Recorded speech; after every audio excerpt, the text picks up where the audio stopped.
Welcome to the Great Detectives of Old Time Radio from Boise, Idaho. This is your host, Adam Graham. If you have a comment, email it to me, box13@greatdetectives.net. Follow us on Twitter at Radio Detectives and check us out on Instagram, instagram.com/Great Detectives. If you're enjoying the podcast, please follow us using your favorite podcast software. If you've not already, I do encourage you to check out my ebooks, All I Needed to Know I Learned from Columbo and All I Needed to Know I Learned from Dragnet. Each of these examines the careers and histories of 7 great fictional detectives and policemen, as well as life lessons that can be learned from them. They are available as audiobooks through the Apple and Audible stores, and they are also available as ebooks wherever fine ebooks are sold. But now let's get into this week's episode of Mr. Chameleon. The original air date, June 15th, 1949, and the title is The Roof Garden Murder Case. Next, Mr. Chameleon and the Roof Garden Murder Case.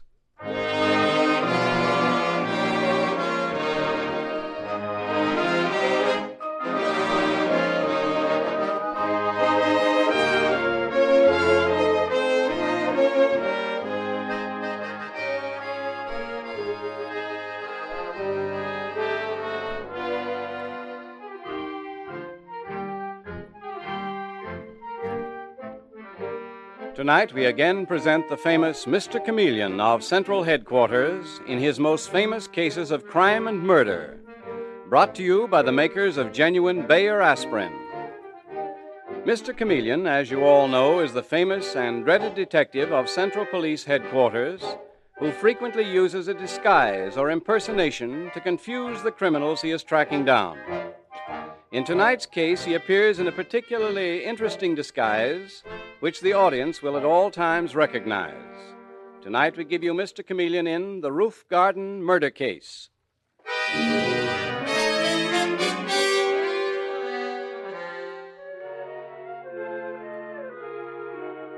High above the rooftops of the city is the beautiful moonlight roof garden of the Regent Court Hotel. And tonight it is particularly gay, the scene of a festive party, where Tom Hamilton and Effie Lake are being married in a few days, and Tom's parents are giving this party for the young people. But on a balcony of the roof garden, one young woman seems far from gay, and we hear Bess McCarthy saying angrily, "Don't look at me as if I was the scum of the earth. I've got as much right to be here as anyone else. More. Believe me, I can make things very unpleasant, and I'm going to. Unless I get what I want, I'll smash everything. Wait a minute. Don't get too close to me now. And don't look at me like that. Keep away. Don't touch me. We're 18 stories above the street. Don't push me. No. Help!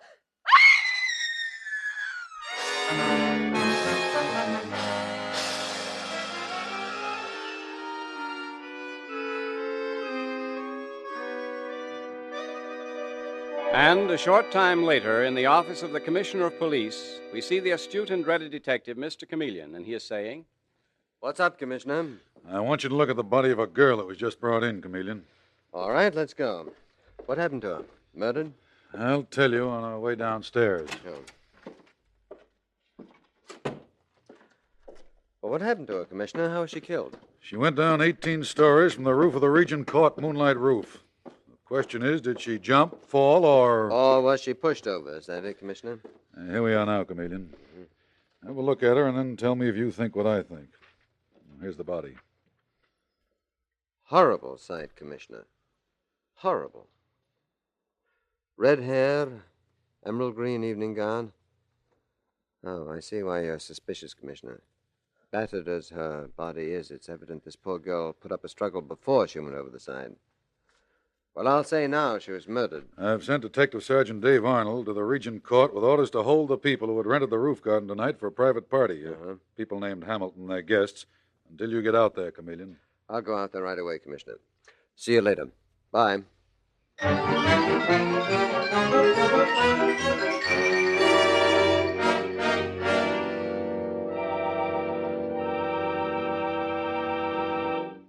Good evening, Mr. Chameleon. Glad to see you here. Good evening, Detective Sergeant Arnold.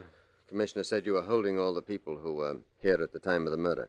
Anybody leave? No, sir, not a soul. They're all here in the room just off this lounge. Good. Let's go in then.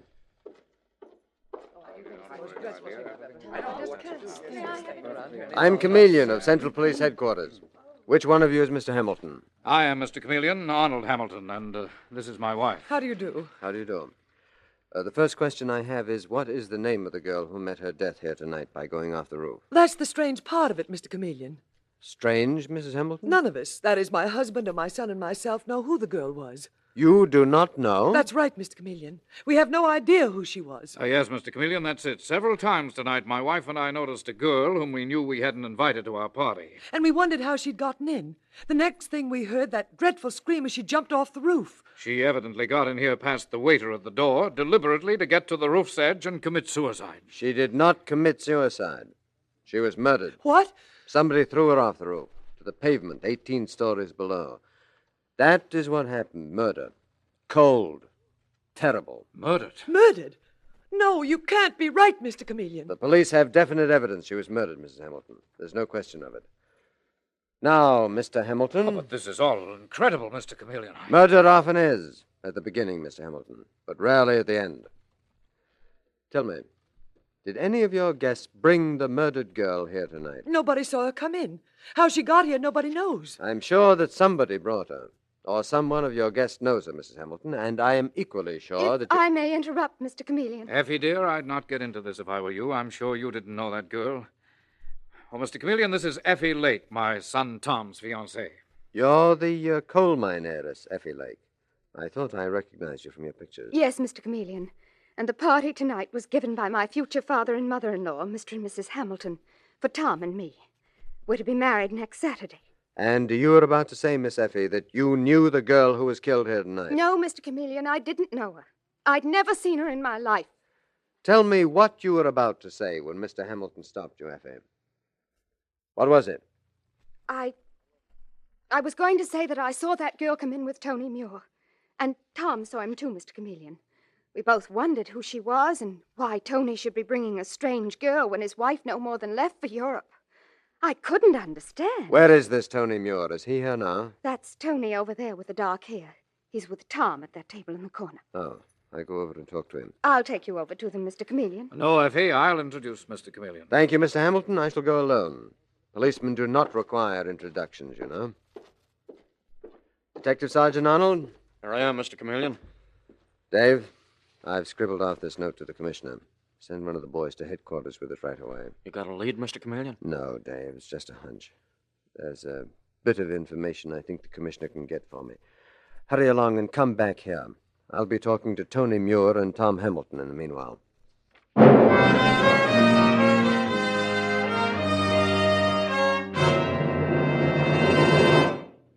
Sorry to cut in on your conversation, gentlemen, but which one of you is Tony Muir and which is Tom Hamilton? I'm Tom Hamilton, Mr. Chameleon. And I'm Tony Muir. And I can tell you straight off that neither Tom nor I can tell you anything about this affair tonight. That is surprising. What's surprising? I'm surprised that such a personable young lady as Effie Lake can be such a brazen liar. That's all, Tony. What do you mean, Chameleon? My fiancée Effie a brazen liar. Let me tell you something. Never mind, Tom. I'll tell you. You too, Tony. Effie Lake told me that you, Tony Muir, brought that murdered girl to the party tonight. Effie said that? And she also said, Tony, that she and Tom Hamilton saw you bring the girl here and talked to each other about it. Look here, Tom. What are you and Effie trying to do? Put me on a spot? Keep your shirt on, Tony. Effie and I are not... We're not... Let's drop the point of who is trying to do what to whom, Tom. Both you and Tony lied. Now I intend to get down to brass tacks. I want the story, Tony. The truth from you. And Tom Hamilton, I'll ask you to leave Tony and me alone. Oh, listen, Mr. Chameleon, let me stay. Tony is to stand up for me at my wedding. I want to stand by him now. That's all, Tom. You and Tony have lied to me together.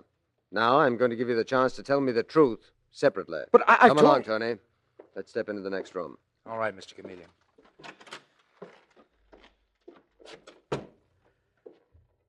Tony Muir, there is no use denying that you knew the murdered girl.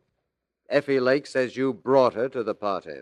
Mr. Chameleon, you don't think she'd have gotten in otherwise? Effie with her puritanical ideas. Do you mean that Effie is straight-laced?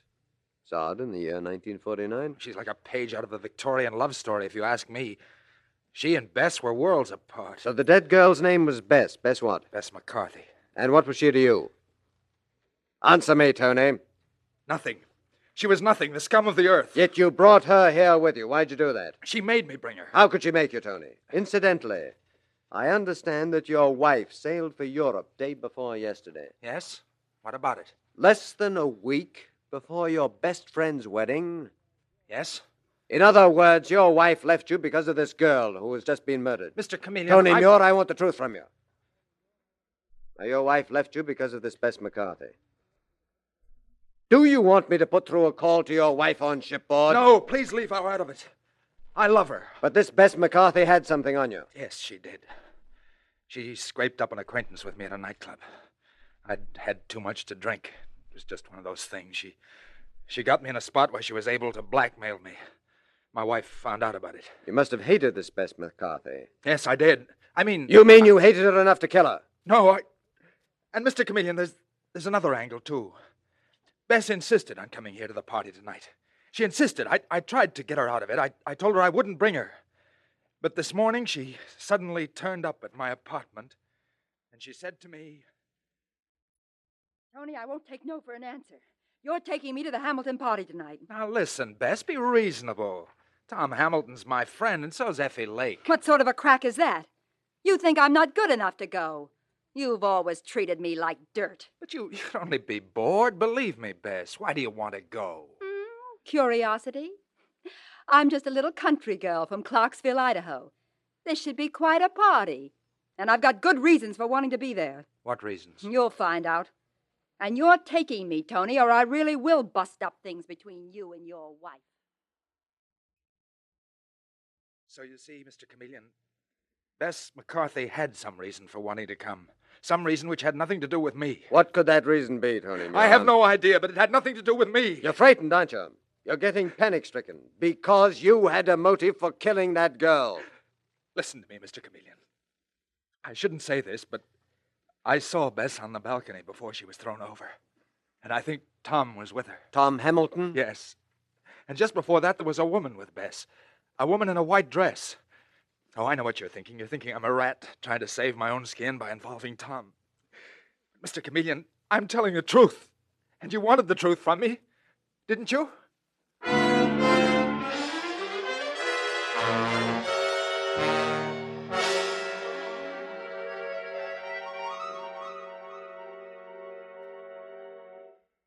What a rotten thing for Tony Muir to do, Mr. Chameleon, to point the finger at Tom Hamilton when Hamilton protected him. Well, the instinct of self-preservation is strong in all of us, Dave. Effie Lake is wearing a white dress, isn't she? Well, yeah, I guess she is. Mm-hmm. I want to try something. Show them all in here, please. The Hamiltons, Effie Lake, and Tony Muir.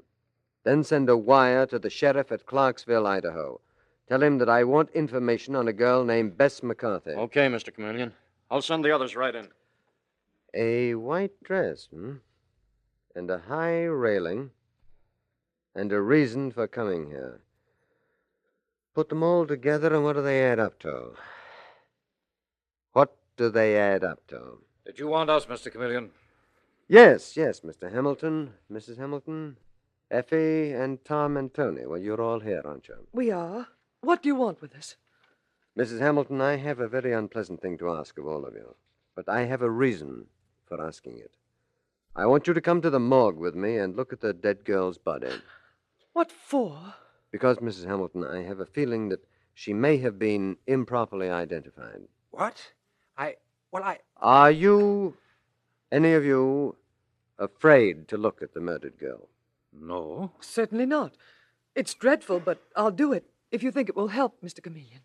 Then let's go. No, wait. I refuse. I refuse to go. Effie, Sweetheart, Tom, I I think... won't look at that girl. I didn't know that it was possible to hate someone so much that you could kill them. I know it now. But I refuse to look at her. Effie, this puts you in a very bad light. I don't care, Mr. Chameleon. Even if you think it means that I killed her. I can't look at that girl's broken body.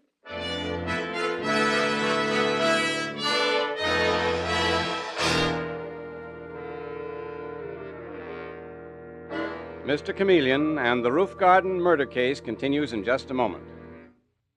When you have an ordinary headache, fast relief is important, but even more important is gentle, dependable relief. And that's why it will pay you to always use genuine Bayer aspirin. For Bayer aspirin is one thing you can take with complete confidence. No other pain reliever can match Bayer aspirin's record of use by millions of normal people without ill effect. Yes, for the two most important kinds of relief, always use genuine Bayer aspirin. Because it's actually ready to go to work in 2 seconds, it will bring you the fast relief you want. And because it's reliable, you can take it sure in the knowledge that it will bring you the gentle relief that's important to your health. So whenever you are in pain, don't experiment with drugs that have not stood the test of time. Instead, use something that millions know from experience is completely dependable, genuine Bayer aspirin. And when you buy, ask for it by its full name, Bayer aspirin, not just for aspirin alone. Get the 100-tablet bottle and you get Bayer aspirin tablets for less than a penny apiece.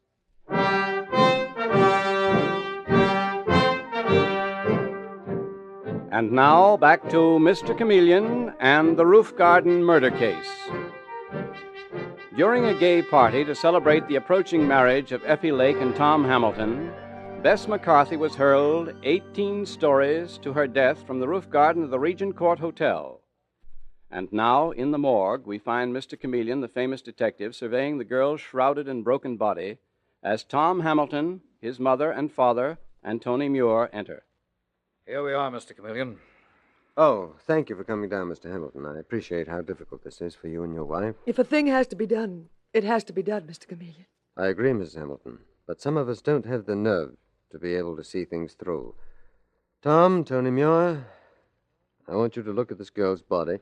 Tell me if this is really the girl who was known as Bess McCarthy. But who else could it be? Well, I'm quite sure that it's Bess McCarthy, Tony. But I need positive identification. I'll just pull back the sheet that covers her body. Mr. Chameleon, Yes, Tom? I don't see why this is necessary. I, for one... No, I can't. I can't look at her body. Tom, darling, Mr. Chameleon, my son has fainted. Yes, Mrs. Hamilton, your son has fainted. He didn't have quite the nerve to go through with it.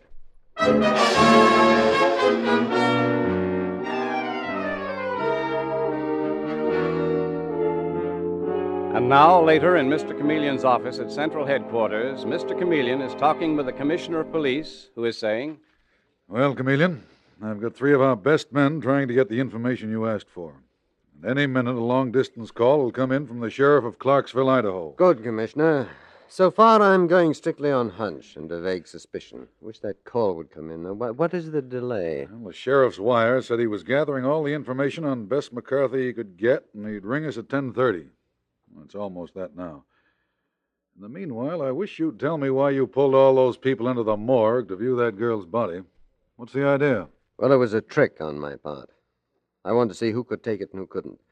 2 of them fell by the wayside, Commissioner. Effie Lake and Tom Hamilton. Neither one could look at the girl's body.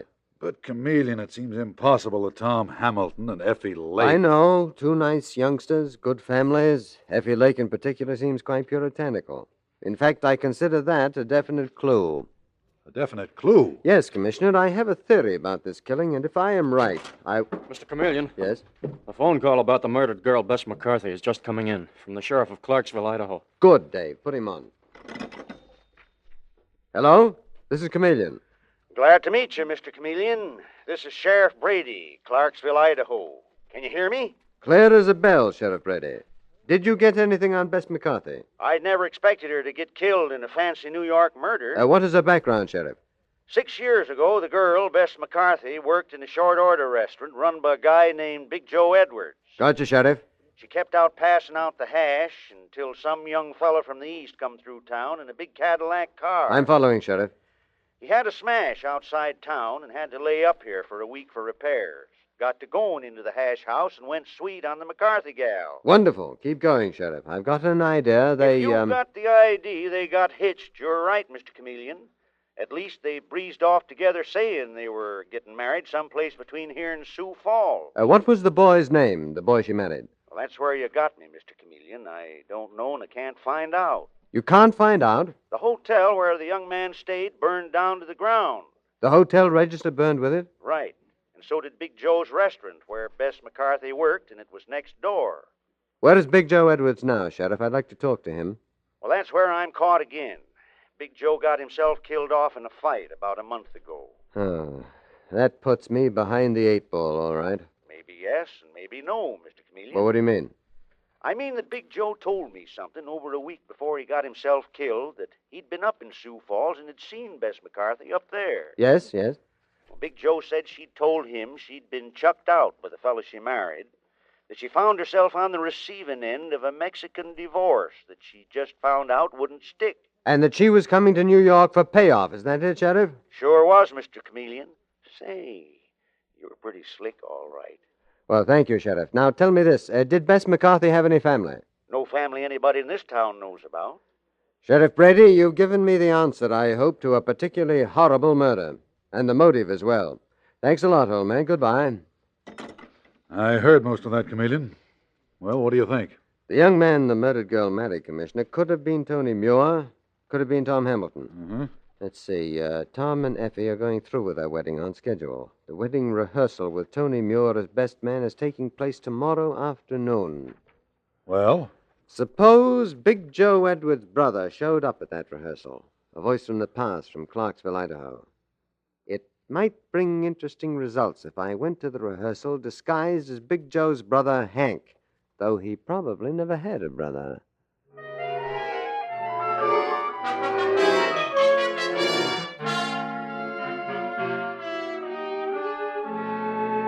And so, the next day, we find Mr. Chameleon in his disguise as a hearty Westerner named Hank Edwards.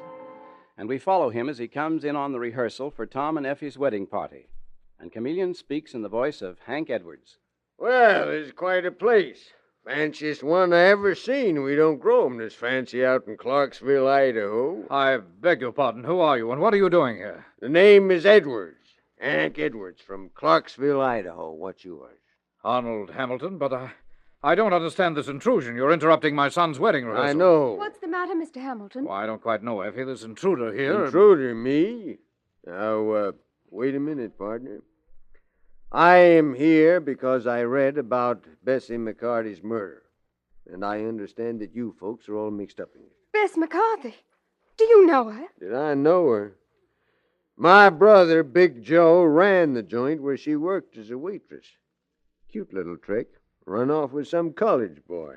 Mr. Edwards, I still don't understand the intrusion. I am offering you my help, Mr. Hamilton. That's all. If we work together, maybe we can find Bessie's killer. Mr. Hamilton, please make this man go away. I want to forget Bess McCarthy. I want to forget her. Of course, Effie, my dear. I'll ask you to leave, Mr. Edwards. But, leave immediately, or I'll call the police. All right. That's the way you feel about it, Mr. Hamilton. Goodbye. Sorry I tried to act neighborly. Guess I ain't good enough for such high-toned folks. It won't stop me from finding poor Bessie's murderer. No, sir. If I have to do it single-handed, I'll find the killer. And I got a pretty good idea who it is. Mr. Edwards? Yep. My name is Tony Muir. I was instructed to give you this note. Oh, you were, huh? Who wrote it? You, Mr. Muir? I was simply told to give it to you. All right. Let's see what it says. Be at the corner of Allen Place and the East River at 11 tonight. Important. All right, Mr. Muir. Tell yourself, or whoever wrote this note, that Hank Edwards will be there tonight. With bells on.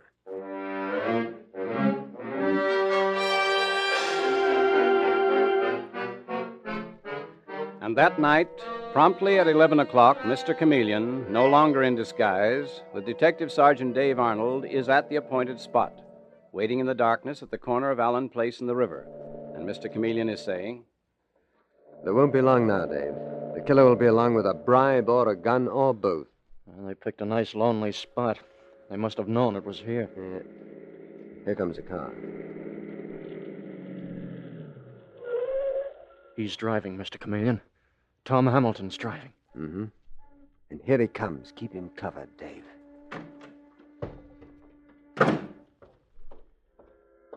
Good evening, Tom Hamilton. You're looking for me? Mr. Chameleon. Or should I ask you if you're looking for Hank Edwards, who doesn't really exist except in me? You mean that you were disguised as Hank Edwards, Big Joe's brother? Big Joe has no brother, and Big Joe himself is dead. You had nothing to fear from them, but you lost your head, Tom. By coming here tonight, you have admitted you not only knew, but probably murdered Bess McCarthy. Mr. Chameleon, you don't understand. Oh, yes, I do. I understand that you're the boy that Bess McCarthy ran off with 6 years ago. You married her, Tom. She was once your wife. That's why you couldn't bear to look at her dead body. All right, I married her. It was a crazy infatuation. And you knew almost immediately the marriage was wrong. Your father bought her off. He paid for a divorce in Mexico. Mr. Chameleon, that marriage and that divorce were kept a secret, Tom. Particularly from your fiancée, Effie Lake, with her straight-laced ideas. But Bess McCarthy wouldn't stay bought off. When she heard that you were to be married again, she appeared on the scene and threatened to go to Effie. She blackmailed you for money. No, I tell you... Stop saying no. We've investigated your father's financial affairs. They're in very bad shape, Tom. He couldn't afford to pay Bess off again. But Effie Lake is an enormously rich girl. Your marriage to Effie would have saved your father from financial ruin. That's not why I'm marrying her. I love Effie. And she loves you. That's why she went to pieces. Her instinct tells her that you are the murderer. But I'm not. Tell that to a jury. It's a pity. I liked you, but I'm a cop first, Tom. And I arrest you for the murder of... No! Mr. Chameleon, stop it. I can't stand it any longer. You can't arrest my son. He isn't guilty. Mother, Dad, where did you come from? We followed you in our car. Get back into your car, please. No, son, your mother's right. This we can't take. Mr. Chameleon, you're arresting the wrong man. I'm guilty of the murder of Bess McCarthy. And so am I, Mr. Chameleon. My husband and I did it together. I thought so, Mrs. Hamilton. I knew almost immediately it would have taken two people to push the girl over that high railing of the roof garden. I noticed, too, that you, as well as Effie, wore a white dress. It was you and your husband Tony Muir saw on the balcony the night of the murder. Oh, Mother, Dad, you should have kept quiet. How could we, Tom? How could we when you were accused? Mrs. Hamilton, you and your husband were cool customers. You didn't bat an eyelash when I was going to show you Bess's body. I felt I didn't have a chance to get you to confess unless you loved your own son enough to save him from paying the price of a crime that you committed. Well, you did. But that still does not change the fact that you must pay for the murder of Bess McCarthy.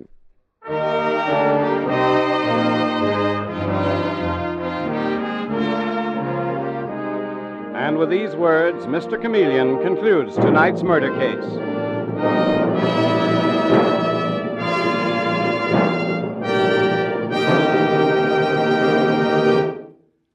Here's how to relieve a common early morning headache quickly. Instantly you get up, take 2 Bayer aspirin tablets with water, and chances are by the time you finish dressing, your headache is gone. Bayer aspirin tablets work quickly because they start to disintegrate within 2 seconds after you take them. You can see this amazing 2-second disintegrating action with your own eyes by dropping a Bayer aspirin tablet in a glass of water. What it does in the water, it does in your stomach. And because it's ready to go to work almost at once, you get really fast relief. In addition, you get dependable relief. Of all pain relievers, none can match Bayer aspirin's record of use by millions of normal people without ill effect. So be sure to buy Bayer aspirin. Get the 100-tablet bottle and you get Bayer aspirin tablets for less than a penny apiece.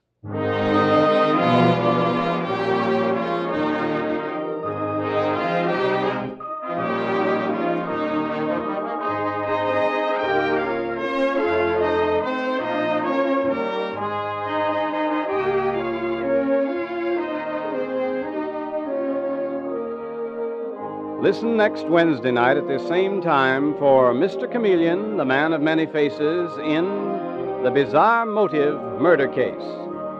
Mr. Chameleon is played by Karl Swenson and written by Marie Baumer and Frank Hummert from the original story by Frank and Ann Hummert. Music directed by Victor Arden. Your announcer is Howard Claney.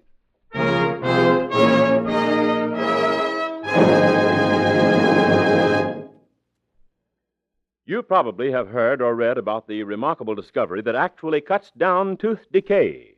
Ammoniated Tooth Powder. Today, Dr. Lyons, America's favorite tooth powder, is available in this ammoniated form. Based on a formula developed by University of Illinois scientists, it destroys bacteria Lactobacillus acidophilus, which cause cavities. Thus, it not only cuts down tooth decay, but pain, worry, and expense as well. So, to reduce tooth decay, to have sounder, healthier, handsomer teeth, use ammoniated Dr. Lyons tooth powder. Both regular Dr. Lyons tooth powder and new ammoniated Dr. Lyons are at all drug and toilet goods counters.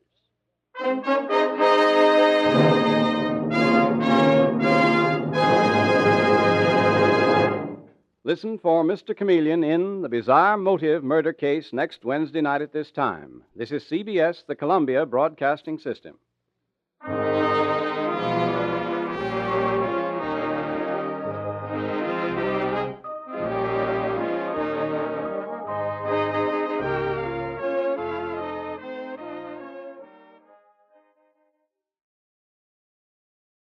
Welcome back. Just an FYI, if two people are pushing you over the edge of the balcony at the top of a high building, it's not because they're unaware of how high up they are. So I really don't think mentioning you're on the 18th floor is going to persuade them at all. One thing that might work, if you're on the 18th floor, say you're on the 13th floor, this will confuse them. This might confuse them, particularly if they're superstitious. They're like, wait, hold on, darling, didn't we rent this on the 18th floor? I'm a little bit nervous. I think it might be bad luck to push her off the 13th floor balcony. 18th floor balcony, that's I'm totally fine with that. But 13th floor, it's just too much of a risk. I mean, you never know in that situation, but if you're on the 18th floor and saying it's the 18th floor, you're not telling them anything that's going to confuse them, and certainly not anything that's going to enlighten them. So I wouldn't expect Idaho to come up on Mr. Chameleon, but here we are. And if you were wondering, is Clarksville a real place? And it actually is. It's a real unincorporated community. It's named after the millionaire F. Lewis Clark, who built his massive home there called Clark House in 1910, with 29 rooms, 7 bathrooms, and 9 fireplaces. He disappeared mysteriously in Santa Barbara in 1914 and is believed to have committed suicide, although the body was never located. And it's been turned into a hotel. You can actually stay up there if you're in northern Idaho. Prices start at $149 a night, but maybe more once you get into the tourist seasons. Of course, Clarksville being a real place makes the story have some silliness in an entirely different way than usual, because Clarksville doesn't have a sheriff. In fact, in the 1960 census, there were only 44 people living there. Although the Kootenai County Sheriff in Coeur d'Alene, Idaho, could certainly help Mr. Chameleon out. It's what happens when you try to make up a fictitious location, but don't do enough research to make sure it's fictitious. Of course, that's taught by having Tom and the woman leaving town to get married somewhere between there and Sioux Falls. And the way the sheriff says that, it sounds like, Sioux Falls. It's right around here. Sioux Falls is in South Dakota. There is no part of the Dakotas that borders Idaho. You kind of have Montana and Wyoming being a significant barrier between my state and the Dakotas. From the actual location of Clarksville, Sioux Falls is 1,200 miles away. Now, of course, there are parts of the state that are a little bit closer to South Dakota. If you were starting from southeastern Idaho, it wouldn't be quite that far, but it still wouldn't be the next town over, or somewhere you'd be like, okay, let's just drive a little ways in this direction and we'll find somewhere to get married. I think these writers and a lot of people who lived in New York in the 1940s were just like, it's all west, South Dakota, Idaho, same thing. And I think that people from that area just didn't get the scale of things out here. Because out in the Mountain West, and honestly, I'd say Sioux Falls is more Midwest, if you want to travel from some relatively highly populated area to another, you have to drive through massive amounts of rural and unpopulated areas. For example, Clarksville is in the same state as me, but for me to drive to Clarksville would be the same distance essentially as someone driving from New York City to Bangor, Maine. There are some other things I could poke fun at, but it's mostly the same stuff as usual, and I like mixing it up a bit with a little bit of a geography rant. Well, now we turn to listener comments and feedback, and we start out on the Good Pods app. And we got a great 5-star review from Alexis of The Case of the Murdered Gold Digger. Mr. Chameleon has a specific tactic. Spend the first half accusing people of murder, then go undercover to discover who actually did it. Works every time. Very true, Alexis. Thanks so much. Appreciate the review. And then we go to YouTube where Saysoff comments regarding Murder in the House of Torture. Well, I agree that this episode had Mr. Chameleon in one of his more clever disguises, but it's a shame that using this disguise instead of getting a search warrant will likely get the case against these hoodlums thrown out of court. Really, this is yet another instance where using a disguise would be completely unnecessary if he were simply to follow proper police procedures.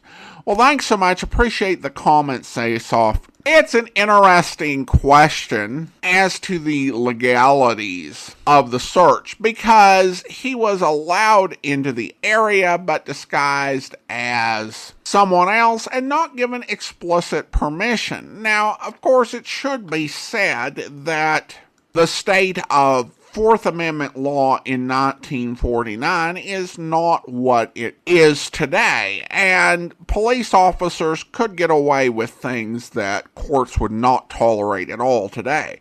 And I don't know whether this would present a genuine issue, particularly now that we have confirmed that courts in some form do exist in the Mr. Chameleon universe. But thanks so much. Appreciate the comment, Saysoff. And Debbie writes regarding the same episode, "This is so corny, I couldn't stop giggling." And then we had a comment from Melanie regarding the Ellery Queen episode, The Adventure of the Income Tax Robbery.